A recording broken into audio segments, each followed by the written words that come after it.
Le procès de Bruno Pierrepont, directeur général des services DGS de la communauté d'agglomération Cap Excellence, et de l'entrepreneur Olivier Fallat, tous deux âgés de 51 ans et qui s'étaient connus à la fac, s'est tenu pour des faits de trafic d'influence. Les deux prévenus sont soupçonnés d'avoir profité de leur position afin d'obtenir des avantages indus. Selon l'enquête, Bruno Pierrepont aurait sollicité ou accepté des avantages pour abuser de son influence auprès de l'autorité publique, tandis qu'Olivier Fallat aurait fourni ou proposé ces avantages. L'affaire concerne notamment l'allocation d'un local à Anthiopole, près de l'aéroport Maristes-Condé, qui aurait été utilisé à des fins personnelles par Bruno Pierrepont.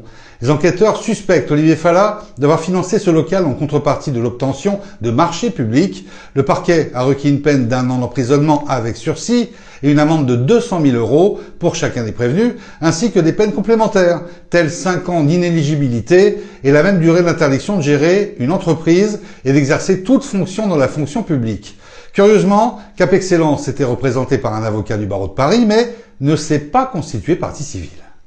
Cap Excellence ne s'est pas constituée partie civile pour la simple et bonne raison qu'elle ne s'estime pas victime d'un préjudice. Les infractions qui sont reprochées aux prévenus ne sont pas constitutives à son égard d'un préjudice, au sens où tant le bail qui a été conclu à Anthiopole que les marchés publics qui ont été dévolus l'ont été sans préjudice des deniers publics. Et c'est la raison pour laquelle Cap Excellence ne s'est pas porté partie civile.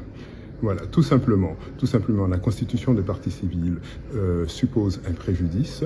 Le préjudice n'est pas démontré. D'ailleurs, Cap Excellence le dit bien, tous les contrôles financiers et les contrôles administratifs préalables ont été faits. Cap Excellence a signé le bail Anthiopole en connaissance de cause pour l'affecter à une mission de service public. Cette mission de service public, elle a été remplie par son directeur. Donc, en conséquence, il n'y avait pas lieu de se constituer partie civile.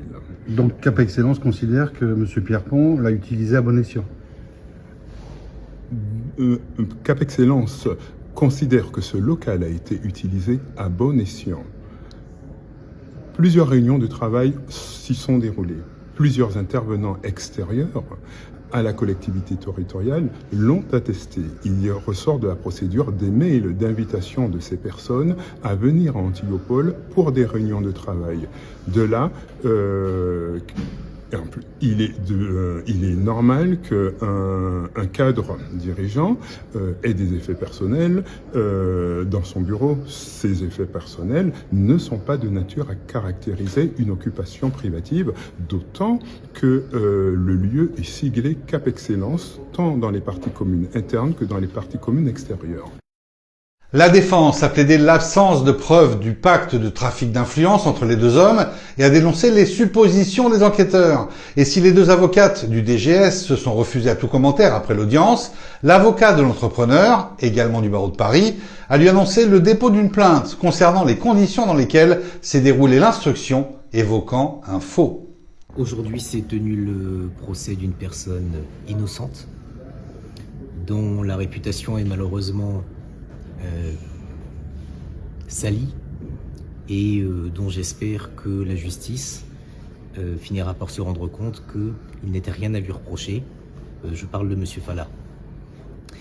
Je vous indique par ailleurs que c'est un dossier à mon sens complètement à charge et de mauvaise foi qui a été constitué par les officiers de police en charge et que il y a 2 jours j'ai déposé une plainte avec constitution de partie civile du chef de faux en écriture publique à l'encontre du brigadier chef qui était en titre de l'enquête et qu'il n'est pas exclu, je dis bien qu'il n'est pas exclu, que l'enquête démontre que le procureur de la République, que je ne nommerai pas par bienséance, avait parti pris à l'édification de ce faux. Voilà. Le tribunal a mis son jugement délibéré au 26 février 2026, laissant les prévenus dans l'attente de leur sort. Judiciairement parlant, c'est l'analyse des enjeux judiciaires décryptée par Richard Garnier. Décision importante, dossier en lumière. Il vous partage les affaires à la une et les interviews d'experts du monde judiciaire. Entre révélations, analyses et témoignages, avec lui, la justice n'aura plus aucun secret pour vous. Toute l'actualité judiciaire vous est offerte en exclusivité.